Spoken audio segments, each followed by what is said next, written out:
We just had some major shakeups to the 2026 NBA draft, some major withdrawals that shocked us, along with a big time addition that could totally shake up this class. We'll break it all down for you next.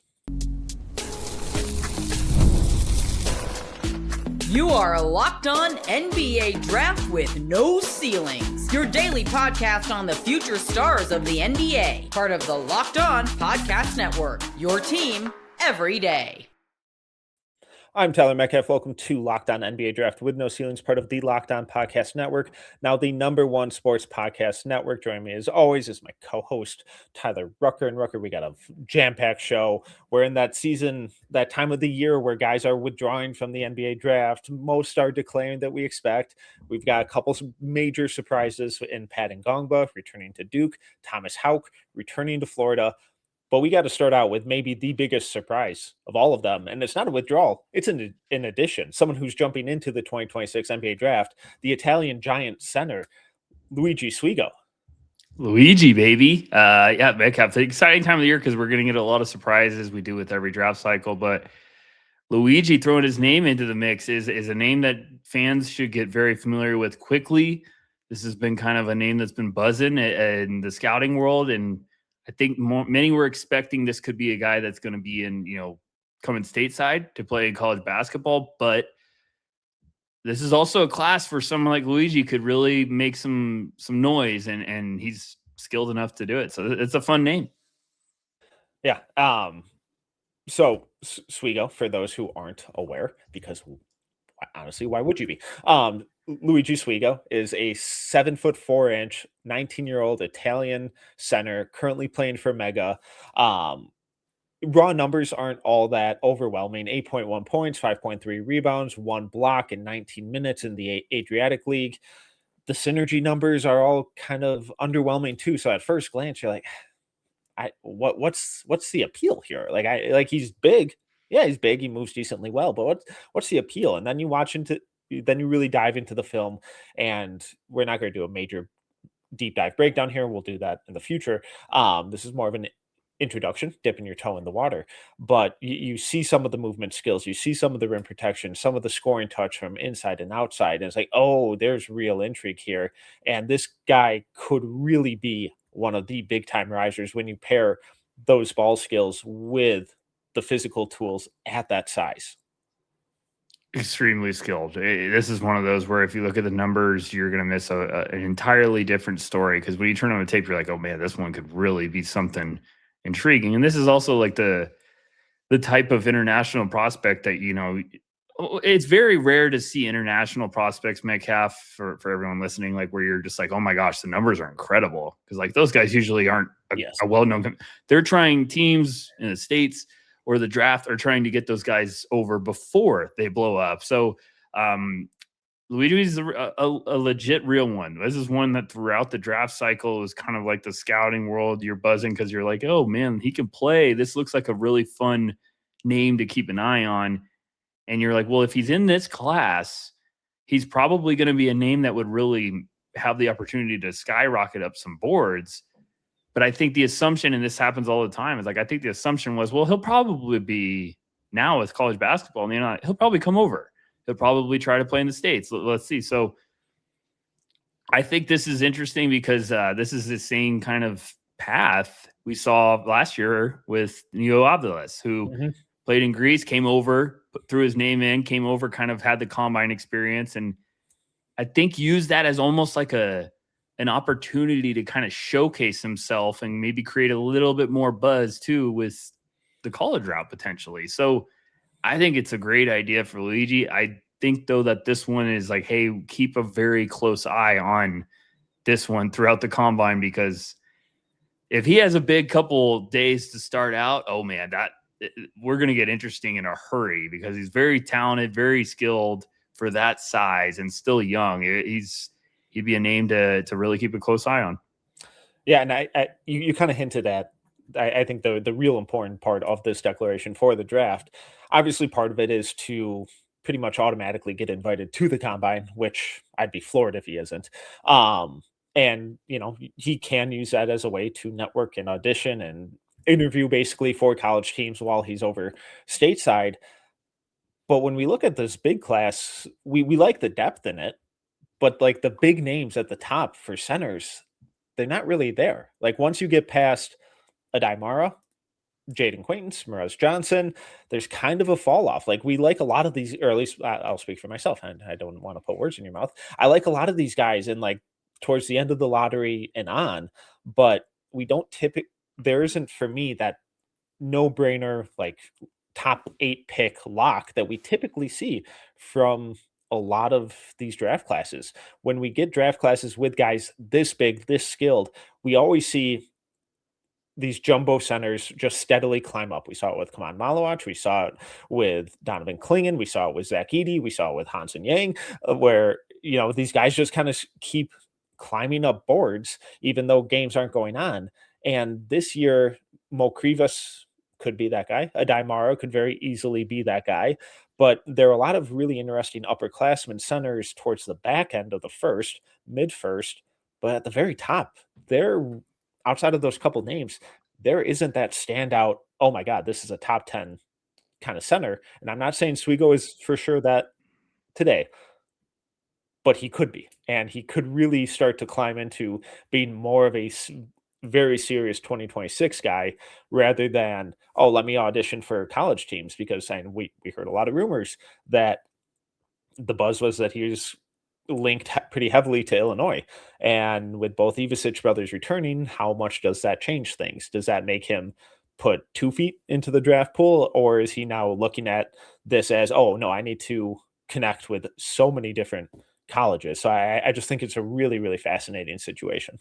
You're spot on. I completely agree. This is a big class that, I have a lot of bigs on my board that I'm like, I'd love to get them in the early 20s and on. Like try to get one of those value adds. And it's not slander to those bigs. It's just there's a lot of different bigs that kind of hang their hat on a different skill set. And you're also looking for like, okay, well, where are the bigs with the upside swings? Now, look, Adai of Michigan, a name that everyone was buzzing about, like, hey, he's going top 10, he's going top 10.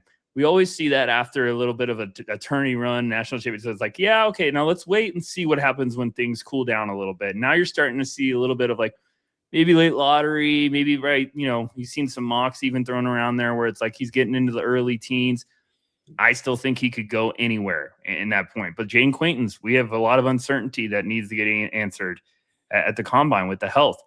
After that, it is wide open for the taking. So if you're someone like Suigo who's skilled, raw, upside, and gigantic, got all this area and raw tools to really develop, he has everything to gain from this combine process. He has the opportunity to, like, if you play really good and impress, yeah, we could be throwing his name right in the mix with it. If he doesn't, it's still a great opportunity for him to showcase his upside, his talent, and college teams will be drooling. Even if he's just like, hey, I still got a little bit of raw, he will have college teams drooling because of the skills at that size. So I think it's a great opportunity for him. And we always look for the curveball in these next coming months. This is a big one. This is a big curveball. And look, we've seen also some international guys come over that just like, right away, you're like, okay, they might need some more time. But we've also seen some guys hit the ground running and really make a name for themselves in the combine process. Absolutely. Well, we'll have plenty more on Suigo going forward, but we got to talk about a couple guys for the last time in this cycle, most notably Thomas Haugh next. Workplace chaos, deadlines stacking up, inbox overflowing, and the one position you have to fill still sitting open. When the pressure's on and you need the right hire, this is a job for sponsored jobs. Indeed, sponsored jobs helps you reach the people who actually fit what you're looking for: skills, experience, location. So you're not just hoping the right candidate stumbles across your post. And here's the stat that says it all. In the minute I've been talking to you, companies like yours made 27 hires on Indeed, according to Indeed data worldwide. So if you're hiring, spend less time searching and more time interviewing candidates who check all your boxes with Indeed sponsored jobs. Spend less time searching and more time actually interviewing candidates.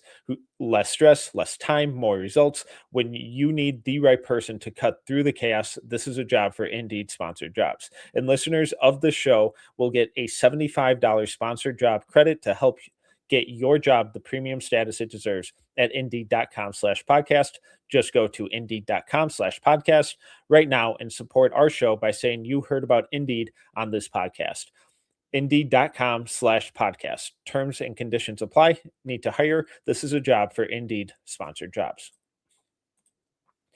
Spring is a natural reset point, and if there's one thing that can quietly cost businesses money, it's messy communication. Missed calls, scattered texts, no clear thread of who said what. That's why today's episode is brought to you by Quo, spelled Quo, the smarter way to run your business communications. Quo is the #1 rated business phone system on G2 with over 3,000 reviews, trusted by more than 90,000 businesses. It lets your entire team share one business number so you never miss a call, text, or opportunity. The part I love, everything lives in one clean thread: calls, texts, voicemails. It just makes your business feel more organized and responsive. Make this the season no opportunity and no customer slips away. Try Quo free and get 20% off your first 6 months at quo.com/LockedOnNBA. That's QUO.com/LockedOnNBA. Quo. No missed calls, no missed customers. All right.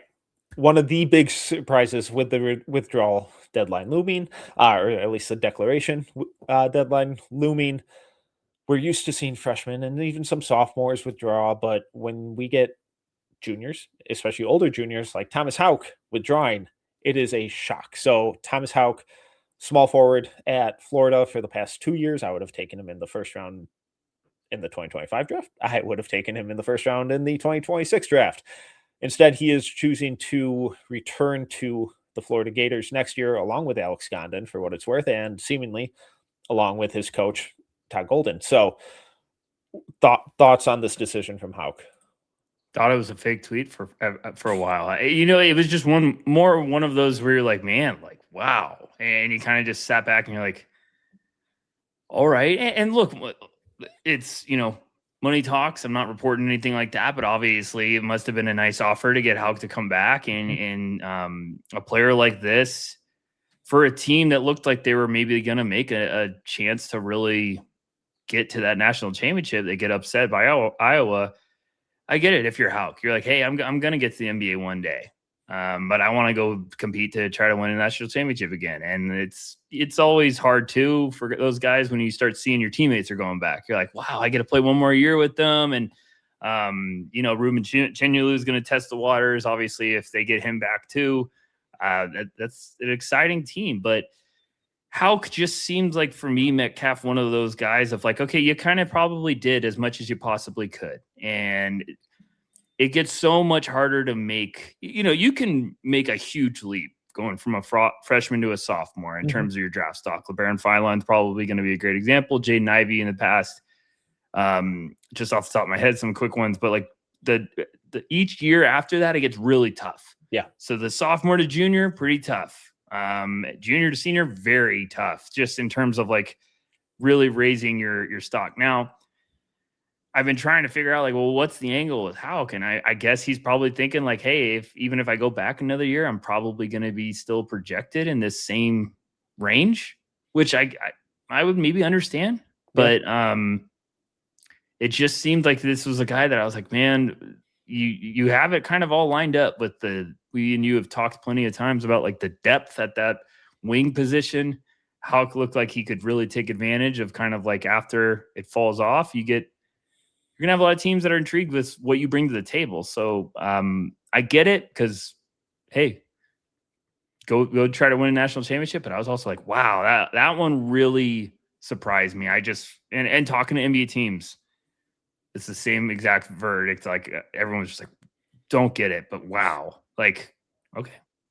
Yeah, and he's a really kind of surprisingly polarizing prospect. I shouldn't say surprisingly, because like if you just exclusively watch the film, you're like, man, this dude rocks. Like he's guarding everyone, he's playing with his hair on fire, he's crashing the boards, he's creating for others, he's getting to the rim, knocking down shots. But then like when you look at his numbers, they're pretty underwhelming.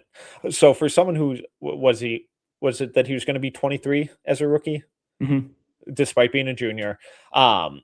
But he still had effective field goal rate of just 53, offensive and defensive rebounding rates of just 7 and 12.3, which felt shockingly low. Assist rate was only 10.5, block rate was only 2.9, steal rate was 1.8, and the jumper needs a lot of work still. Where like his jumpers from 2 were pretty rough, and the bulk of his scoring from 2-point range came at the rim.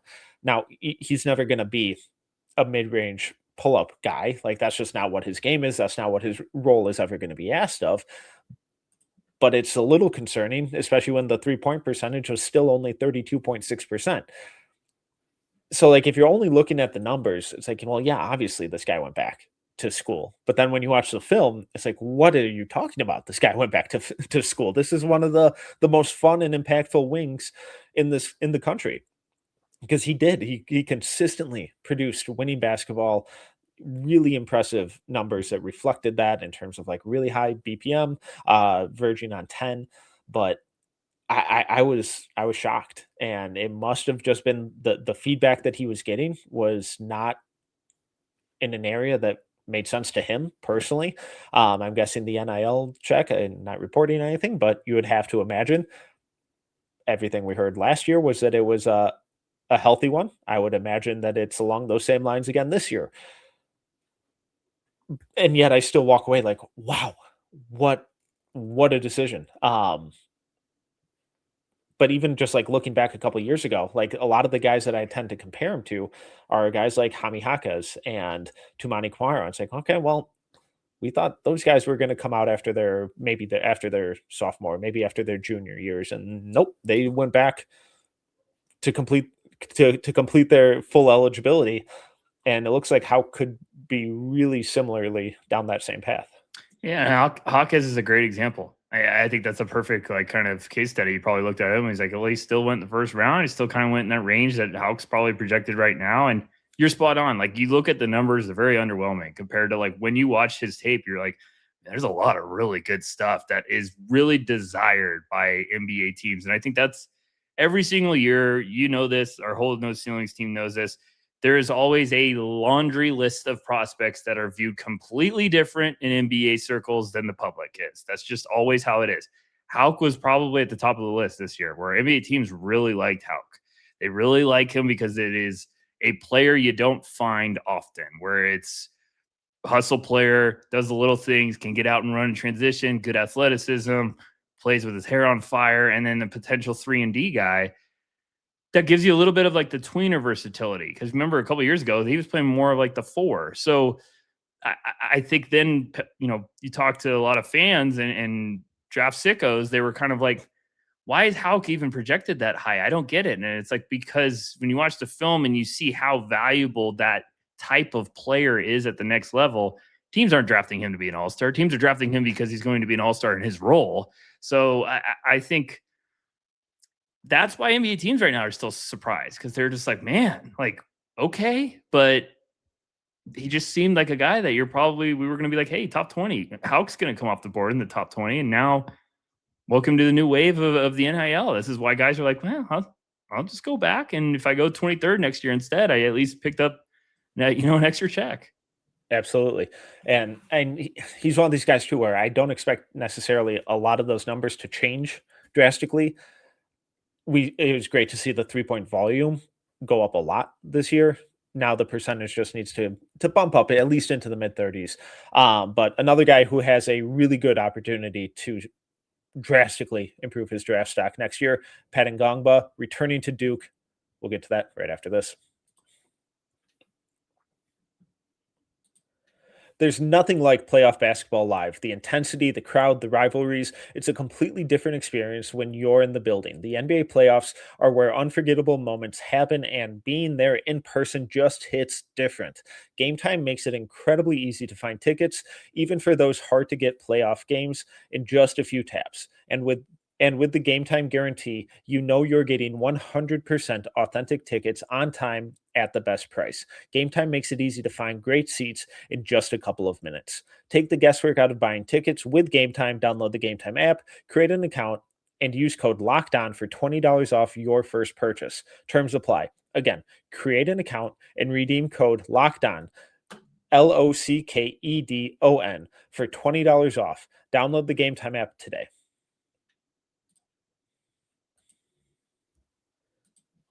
All right. This one broke a lot of people's hearts, broke a lot of people's boards. Center for the Duke Blue Devils, Pat Ngongba, returning for his junior year. There are a lot of people out there who had him top 10. You and I have both expressed our coolness on him recently, but did this decision shock you? No, I'm not trying to be a know-it-all here, folks. So just bear with me for a second. But like Metcalf said, me and you have been kind of waving the like, what are we doing here? Hold on a second. Let's pump the brakes a little bit. And this is why we scout. Like, it felt good to kind of be like, yep, not crazy. That always feels good to get told that. But it also was like, well, I get it. Because when we're evaluating these guys, we're always like, hey, we're ready to be wrong. But we're also like, okay, well, we're evaluating them as like, what's the best possible outcome for you jumping to the NBA? Like, I wish all these guys could go number one. They're not going to. So we're like, how can you best improve your stock? And with Pat this year, there's a lot of fans, mainly because of his analytic profile. I understand that. It was great. But then as the year progressed, I was like, we got some stuff really rising to the surface that, are concerning. Mm-hmm.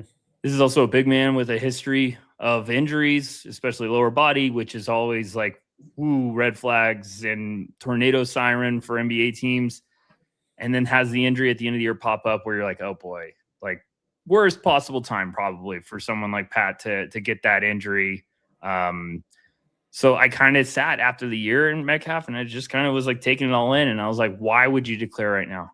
Because you're just banged up. You're getting over an injury. You probably got to get the rust off after that injury still.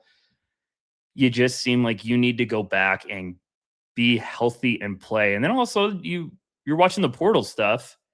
And I was like, Duke needs a big, bad. They got Cam Williams coming in, really talented, big-time recruit, not Cameron Boozer or Cooper Flagg. So Duke fans, hold on. He's just going to be a little bit more raw.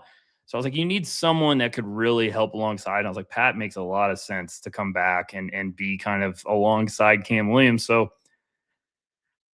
I wasn't overly shocked, but there's always just kind of like wow, he did it. What about you? Yeah, I thought it made all the sense in the world. His advanced numbers, a lot of them rock. His per 36 numbers rock. My problem with using per 36 numbers are I need the guy to at least hit that mark or consistently get close to that mark, like ever. Mm-hmm. Boozer has never played, or not Boozer, excuse me, goodness. Ngongba has never played 36 minutes in a Duke uniform. He's played more than 30 minutes once in 2 years. That really concerns me. So yeah, it's great that his extrapolated numbers look awesome, but they're typically happening in half the time. And it doesn't work like that for most guys, especially for someone like Ngongba who struggled with lower body injuries and struggled with conditioning stuff. I don't think if you threw him out on the floor for 36 minutes, you're getting that same exact production that you're getting from him in 18 minutes. So when he announced that he was going back, I was like, great, this is going to be a huge opportunity for him to show a lot more to his game. And what I meant by that was not, he can be an offensive hub or, devastating rim protector or anything like that, because I don't think he needs to. But one is just show and prove that you're available. I mean, he had a minute share of 46% last year. That's not a minute share for a top 10 pick. That's not a minute share for a first round guy. He struggled with injuries again. We saw the conditioning issues again. And this was another year where I think his front court situation was incredibly advantageous for him, playing next to a superstar. As a freshman, he had Malawach and Cooper Flagg. This year he had Cam Boozer. So I'm really excited to see him being that pure center and kind of the linchpin and the cornerstone of Duke's defense and of their front court. You mentioned Cam Williams, incoming freshman. Like him long term. I really like Drew Skarnowski coming in from Belmont. I think that's an awesome pickup for them. And they'll probably throw out some two big lineups with both those guys because I think Skarnowski moves really, really well. But when you look at that roster as it's presently constructed, I would expect Pat to kind of be the lone big out there, like true big out there a lot of the time. And I think that's going to be a huge opportunity for him to prove that he can be that foundational defensive center, that he can really hold things down and control the paint on his own without being paired next to guys who are in the running for the number one pick in their respective drafts.